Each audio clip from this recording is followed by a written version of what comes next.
Hello everyone, welcome to another video of Funtastic Art. Today I'll be folding a paper boat, so let's get started. So what you'll need is normal paper, and that's all you'll need, so let's get started. And you'll need it horizontal like that. So first what you want to do is fold it like that.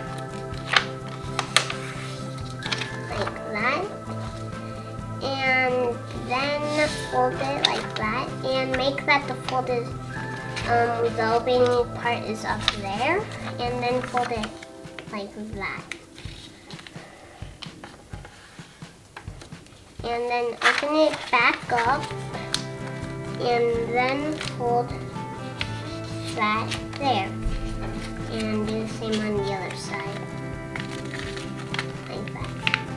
And then there's two flaps, so get only one, like that, and then fold it up.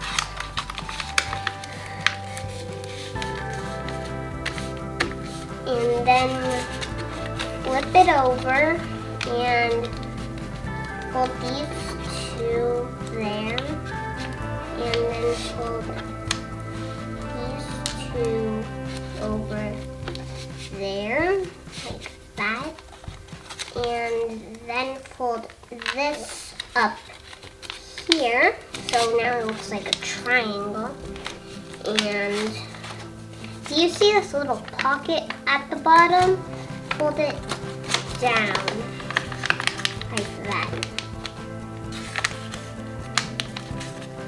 And then what you want to do is fold this up like that, and then flip it over and do the same, like that, and then fold this like that again. And do you see right here? Get these two and just do it. And that's how you make an origami boat. So now I'm gonna see if it floats. So I'm gonna put heavy stuff so it doesn't really, so it can float. So now I'm gonna put it. Oh, so it floats. Cool. I'm not gonna leave it very long because it might get soggy, and that's bad. So that's it for this video, guys. So bye.